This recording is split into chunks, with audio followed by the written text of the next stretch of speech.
नमस्कार। Online class की श्रृंखला में आप सभी का स्वागत है।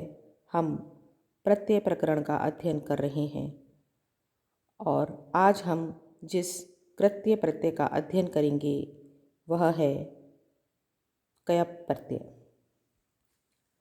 कयप प्रत्यय कृत्य प्रत्यय है। यह चाहिए या योग्य अर्थ में प्रयुक्त होता है। इसका विधान करने वाला सूत्र है ऐति स्तु शाश व्र द्र जुषः कयप, अर्थात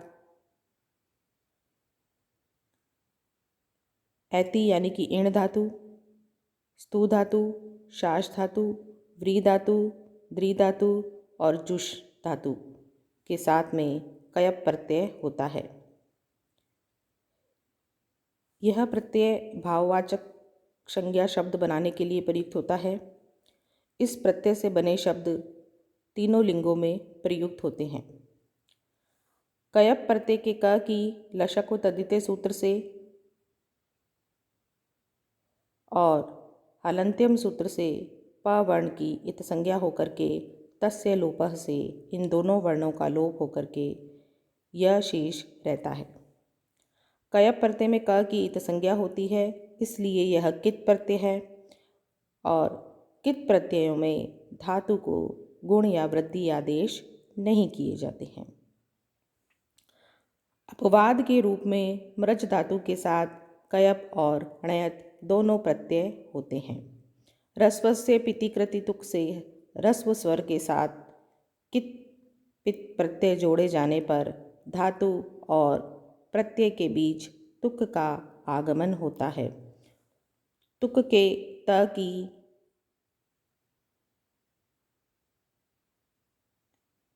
तुक के क की हलन्त्यम सूत्र से इत संज्ञा और तस्य लोप से उसका लोप हो जाता है और तू के उकार की उपदेशे अजनुनासिक इत से इत संज्ञा करके तस्य लोप से उसका लोप करके मात्र तकार ही शेष रह जाता है।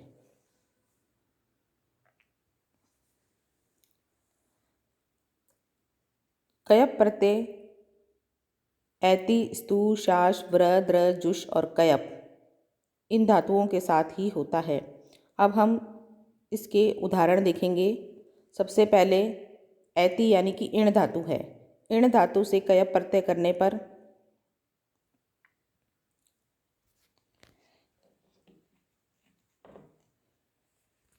इण धातु से ऐति स्तु शाश व्र द्र जुषः कयप से सबसे पहले कयप प्रत्यय करेंगे। उसके बाद इसका अनुबंध लोप करेंगे। अनुबंध लोप करने के लिए सबसे पहले हम हलन्त्यम सूत्र से प की इत संज्ञा करेंगे। उसके बाद लशक तद्धिते सूत्र से क की इत संज्ञा करके तस्य लोपः सूत्र से इन दोनों वर्णों का लोप कर देंगे तो कयप प्रत्यय का मात्र यह शेष रह जाएगा। अब जो इण धातु है उसमें रस्व स्वर है, इसलिए रस्वस्य पितिकृति तुक से तुक का आगमन करेंगे। तुक के भी अनुबंध का लोप करेंगे। क की हलन्त्यम सूत्र से इत संज्ञा करेंगे और उ की उपदेशे अजानुनासिक इत से इत संज्ञा करके तस्य लोप से इन दोनों का ही लोप कर देंगे तो तुक का त शेष रहेगा। वर्ण सम्मेलन करने पर हमें इत्य शब्द प्राप्त होता है। अब हम इसमें स्वादि कार्य करेंगे तो पुल्लिंग में इत्यः, स्त्रीलिंग में इत्या और नपुंसक लिंग में इत्यम शब्द बनते हैं। यहाँ पर इत्यः पर जो विसर्ग दिया हुआ है वह नहीं आएगा स्त्रीलिंग शब्द में। स्तु धातु से जब हम कयप प्रत्यय का विधान करेंगे तो उसका विधान करने का सूत्र है ऐति स्तु शाश व्र द्र जुष कयप। फिर कयप के अनुबंध का लोप करेंगे। इसमें प की हलन्त्यम सूत्र से और क की लशक व तद्धिते सूत्र से इत संज्ञा करके तस्सह लोप से इन दोनों ही वर्णों का लोप करने पर कयप का यह शेष रहता है। स्तु धातु में रस्व स्वर है, अतः रस्वस्य पितिकृति तुक से तुक का आगमन हो जाएगा। उसके बाद तुक के भी अनुबंध का लोप करेंगे तो तुक के क की हलन्त्यम सूत्र से इत संज्ञा होगी और उकार की उपदेशे अजनुनासिक इत से इत संज्ञा होगी तो तुक का त शेष रहेगा। तो वर्ण सम्मेलन करने पर स्तुतीय रूप प्राप्त होता है। जब हम इसमें स्वादि कार्य करेंगे तो पुल्लिंग में स्तुतीय है, स्त्रीलिंग में स्तुतिया और नपुंसक लिंग में स्तुत्यम रूप सिद्ध होते हैं। साथियों, एक बात याद रखिए, जो लशक व तदिते सूत्र है वह प्रत्यय के आदि में स्थित क वर्ण की ही इत संज्ञा करता है। प्रत्यय के अंत में स्थित वर्णों की इत संज्ञा तो हलन्त्यम सूत्र से ही होती है। इस बात का आपको विशेष ध्यान रखना है। शाश धातु से कयप प्रत्यय का विधान ऐति स्तु शाश ब्रद्र जुष कयप सूत्र से करने पर और फिर उसके अनुबंध का लोप हलन्त्यम और लशक व तदिते सूत्र से और तस्य लोपः सूत्र की सहायता से करने पर कयप प्रत्यय का मात्र यह शेष रहता है। अब इसके अंतर्गत दो विशेष सूत्र लगेंगे। पहला सूत्र है शाश इदंग हलो। इस सूत्र के अनुसार शाश के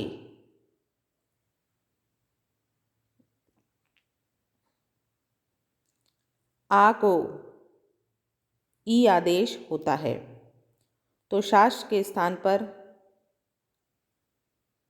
शिस हो जाएगा। उसके बाद शाशी वशी दशीनान च सूत्र से शाश के दनत्य सकार को मूर्धन्य शकार हो जाएगा तो शिश बन जाएगा। अब हम इसके साथ प्रत्यय का य संयुक्त करेंगे तो शिष्य रूप बनता है और जब हम इसमें स्वादि कार्य करते हैं तो पुल्लिंग में शिष्य है, स्त्रीलिंग में शिष्या और नपुंसक लिंग में शिष्यम रूप बनता है। व्री धातु से ऐति स्तु शाश ब्र द्र जुषह कयप सूत्र से कयप प्रत्यय करेंगे।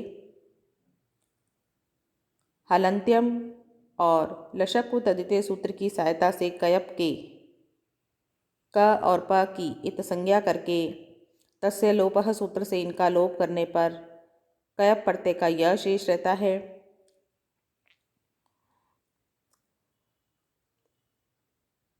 व्र धातु के अंत में रस्व ऋकार है, अतः रस्वस्य पितिकृति तुक से तुक का आगमन करेंगे। तुक के क की हलन्त्यम सूत्र से और उकार की उपदेशे अजनुनासिक इत सूत्र से इत संज्ञा करके तस्य लोपः सूत्र से इन दोनों का लोप कर देंगे तो यह शेष रहेगा। क्षमा कीजिएगा, त शेष रहेगा।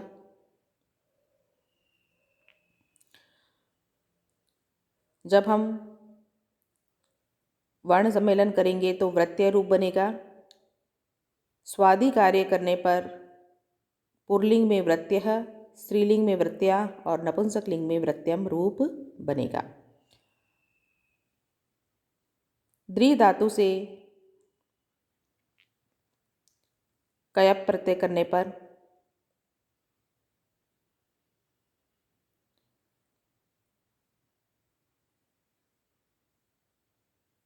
और तुक आगमन करने पर द्वितीय रूप बनता है। अब इसके अंतर्गत आ उपसर्ग लगा दिया गया है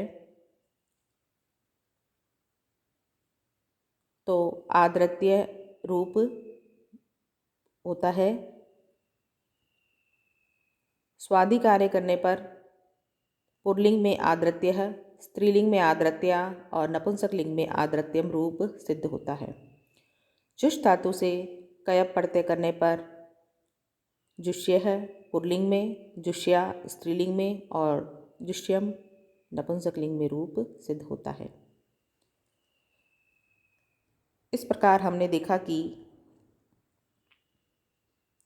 इण, स्तु, शाश, प्र, द्र और जुष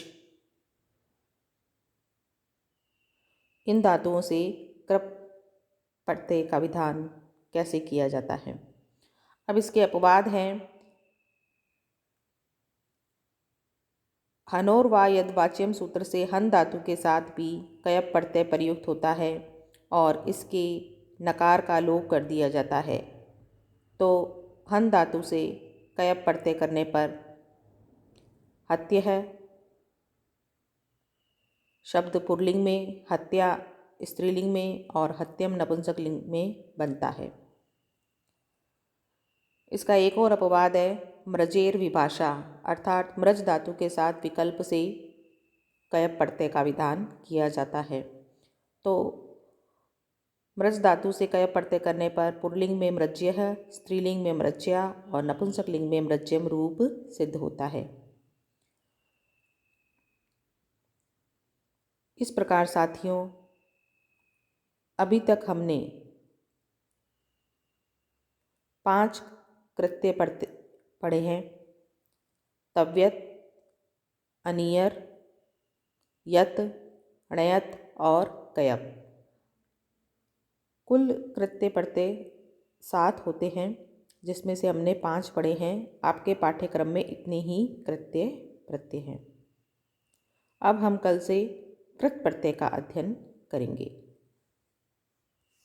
अब मैं अपनी वाणी को यहीं विराम देती हूँ। धन्यवाद।